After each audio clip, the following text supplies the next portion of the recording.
Il n'y a aucun doute, vous serez conquis par ce délicieux gâteau aux bananes sans four cuit entièrement à la poêle. C'est parfait pour un goûter de dernière minute. C'est parti!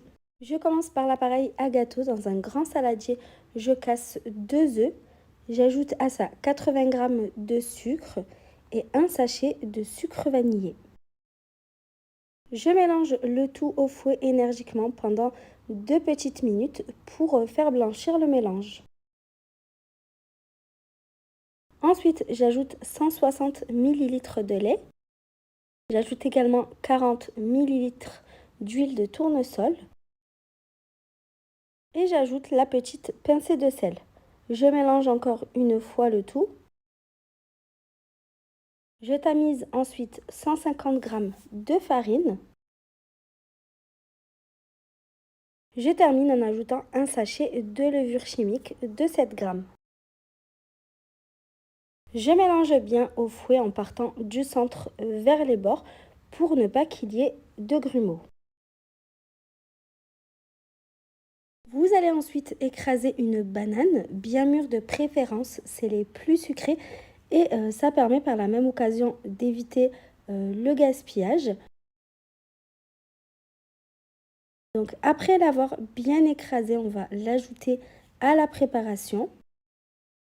On mélange une dernière fois le tout et on réserve l'appareil de côté. Vous pouvez le conserver à température ambiante ou au réfrigérateur le temps de préparer la suite.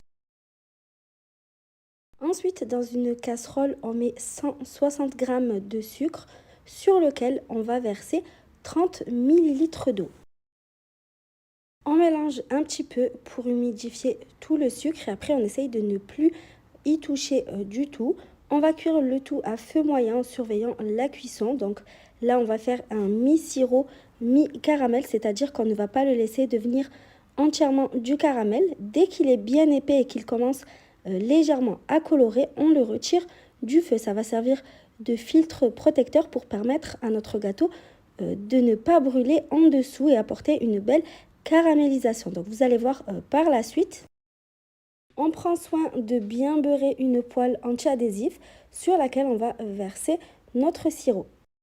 On l'étale bien uniformément dans la poêle. Ensuite, pour mettre au fond de notre gâteau, on aura besoin de 2 bananes qu'on va couper en rondelles.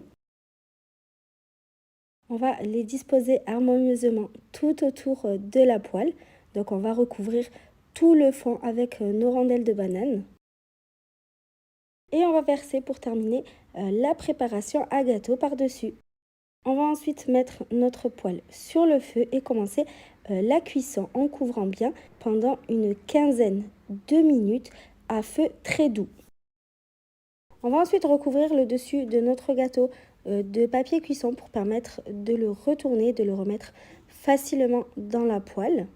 On va le cuire de l'autre côté, cette fois sans couvrir. La cuisson de l'autre côté est beaucoup plus rapide, comptez jusqu'à 5 minutes maximum. Et ensuite, comme je l'avais retourné un petit peu trop tôt, c'est quand même mieux que trop tard car après on ne peut plus rien y faire. Je le retourne pour continuer la cuisson de l'autre côté et lui permettre de caraméliser. Donc vous voyez, 5 minutes de cuisson de l'autre côté, c'est largement suffisant. On le laisse 3 à 4 minutes avant de récupérer notre gâteau et de le laisser refroidir avant de déguster.